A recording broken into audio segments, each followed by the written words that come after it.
वालेकुम वरहमतुल्लाहि वबरकातुहू everyone, welcome back to my YouTube channel. It's me Ayesha Khan. तो आज मैं कुछ ऐसी चीज़ें मैं आपके सामने शेयर करने वाली हूँ। हज से मुतालिक हमारी नीयत कैसी होनी चाहिए, हमारे हुकूक हज में जाने से पहले हमें कौन कौन से हुकूकों से फ़ारिग होना है, हमें कौन कौन से ऐसे काम मुकम्मल कर लेने हैं जो हमारे हज को और ख़ूबसूरत बनाए और हम अल्लाह ताला ताकि हमारे हज को अपनी बारगाह इलाही में कबूल फरमाने माले।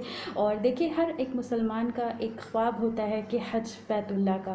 तो इंशाअल्लाह हम सब का ख्वाब है हज बैतुल्लाह का। और जैसे कि हम सब जानते हैं कि हज का जो सफ़र है वो स्टार्ट हो चुका है और कुछ लोग तो सफ़र पे निकल चुके हैं और कुछ लोगों की तैयारी मुकम्मल हो रही है और वो अब निकलने वाले हैं।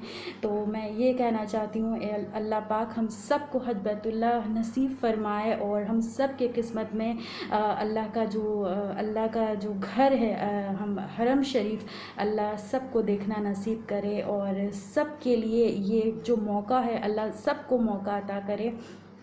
तो गाइज़, हम सबको अल्लाह से दुआ करनी है कि और ये जो हज का जो महीना होता है ये बहुत इम्पॉर्टेंट होता है। इसमें आप बहुत सारी दुआएं किया करें, अल्लाह से तौबा करा करें। और ये जो महीना होता है ये अल्लाह से करीब होना, अल्लाह से गुनाहों की माफ़ी मांगने का महीना होता है। बहरहाल तो हम चलते हैं।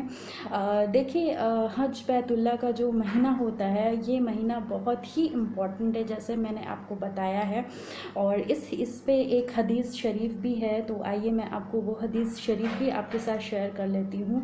हमारे हुज़ूर पाक सल्लल्लाहु अलैहि वसल्लम ने फरमाया, जिसने हज किया और हज के दौरान रफ्स और फफ्स ना किया तो इस तरह वो गुनाहों से पाक और साफ़ होकर लौटा जैसे इसने अपनी माँ के पेट जैसे वो अपनी माँ के पेट से पैदा हुआ है। बेशक जब भी हम हज पर जाते हैं और हज करके जब हम लौटते हैं तो हमें अपने आप को प्योर करना है और हमें कोई ऐसा गुनाह नहीं करना है ताकि हमारा जो हज बैतुल्लाह जो हम करके आए हैं वो हमसे ख़राब हो जाए। तो ये है। और देखिए, सबसे बड़ी बात जो है वो है नीयत। हमें नीयत किस तरह की करनी है और हमें क्या करके घर से ही अपने माइंडसेट को किस तरह करके चलना है हज बैतुल्लाह के लिए। देखिए, सबसे मेन पॉइंट होती है हमें हज पे जाने से पहले हमारा जो माइंडसेट है वो किस तरह होना चाहिए। सिर्फ अल्लाह और उसके रसूल का उनका मकसद होना चाहिए।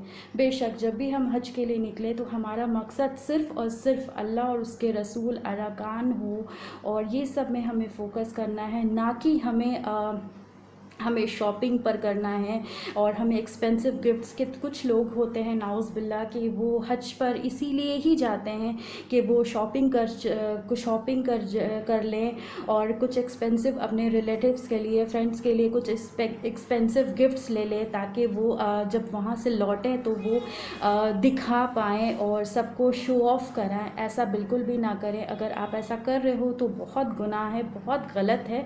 आपका सिर्फ़ और सिर्फ मकसद होना चाहिए, आपका सिर्फ़ और सिर्फ फ़ोकस होना चाहिए अल्लाह की तरफ और हर वो अरकान जो आपको करने हैं हज के दौरान। और आपका दिल साफ़ होना चाहिए, आपकी नीयत साफ़ होनी चाहिए। और अगर आप ऐसा घर से सोचकर आप निकल रहे हो तो बिल्कुल भी ना सोचें और अपना फ़ोकस टोटली फ़ोकस आप अपना अल्लाह पर लगाएं और अल्लाह रसूल है उस पर फ़ोकस करें। और अगर आप ये सोच रहे हो कि मैं शॉपिंग करूं, ये लूं वो लूं, बिल्कुल भी नहीं। ऐसा अगर आप करोगे तो ये बहुत गुनाह अज़ीम है। आप गुनाह कर रहे हो, आप अल्लाह को नाराज़ कर रहे हो। हज का मतलब आप सब जानते हो कि जब हम हज जब करता है तो वो इंसान के जो गुनाह होते हैं वो हर गुनाहों से वो पाक हो जाता है।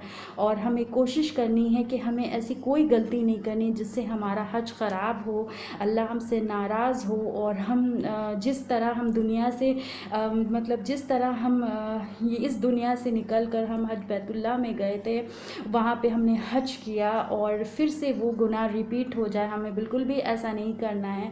हमारा सिर्फ़ और सिर्फ फ़ोकस करना है, हमें अल्लाह को याद करना, अल्लाह से गुनाह की माफ़ी मांगनी है और अल्लाह से अपने लिए हिदायत मांगनी है और अब तमाम गुनाहों को माफ़ फरमाना है। अरफा है, तौबा करे, अपने गुनाहों की माफ़ी मांगे और ये नियत कर ले कि अल्लाह हमसे आइंदा हमसे जो भी गलतियां हुई हैं, हमने जो भी ख़ताएँ की हैं, अल्लाह हमारे गुनाहों को माफ़ करे। और बस हमें ये नियत कर लेनी है और अपने गुनाहों से पाक होना है और फिर से वो जो गुनाह हम करके गए थे फिर से वो गुनाह हमें रिपीट नहीं करना है। तो हमारी ये नियत होनी चाहिए। और जो हुकूक की बात मैंने आपको बताई है, और वो हुकूक ये है कि अगर जो लोग का किसी पर कर्ज़ होता है तो वो कर्ज़ हमें अदा करके जाना है।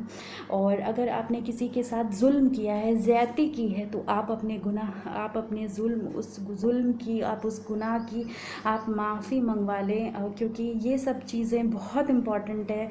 और ये सब छोटी छोटी चीज़ें हमारे लिए एक गलती का सबब बन सकती है हज बैतुल्लाह के वक्त। तो हमें ये सब चीज़ों से बहुत फोकसली हमें ये सब चीज़ों पर ध्यान देना है और ऐसा कोई ऐसी चूक ना हो जाए हमसे। और हुकूक, अगर आप हज पर जा रहे हैं तो आपको अगर आप मैरिड हो तो आप अपने हस्बैंड के साथ जाएं आप, और अगर आप अनमैरिड हो तो आप अपने पेरेंट्स से इजाज़त लेकर जाएं इंशाल्लाह।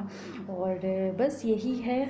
और ये सब चीज़ें हमारे ये सब जो छोटी छोटी चीज़ें हैं जिससे हमारा हज अच्छे से मुकम्मल हो सकता है, तो ये सब चीज़ों को हमें अवॉइड करनी है। और हमें हर चीज़ से, हर गुनाहों से, हर वो गलत कामों से यहाँ से पाक साफ़ होकर जाना है। और दोबारा जब हम वहाँ से लौटे तो हम अपने आप को बिल्कुल प्योर पाएँ। और अल्लाह वैसे लोगों से अल्लाह बहुत खुश होते हैं। तो गाइज़, ये था आज का प्यारा सा एक वीडियो, और ये वीडियो आपको होप ज़रूर पसंद आएगा और आप ज़रूर इस बात पर अमल करोगे और आप ज़रूर अपने फैमिली रिलेटिव्स के साथ मेरी ये छोटी सी टिप्स आप ज़रूर शेयर करोगे। अल्लाह पाक हम सब को हज बैतुल्लाह नसीब फरमाए, हम सब की नसीबों में वो जो खाने काबा की ज़ियारत है, सफ़ा मरवा है, अरफा है, ये सारी चीज़ें अल्लाह हम सब की नसीबों में अता करे। तो हमें कोशिश करनी है कि हमें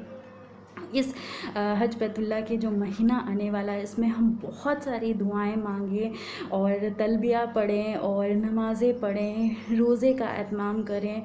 और अरफा का जो रोज़ा होता है वो बहुत इम्पॉर्टेंट है। उसमें आप उस वक्त आप जो भी आप अल्लाह से दुआ मांगोगे या अपने गुनाहों की माफ़ी मांगोगे तो इंशाअल्लाह अल्लाह ज़रूर सुनते हैं।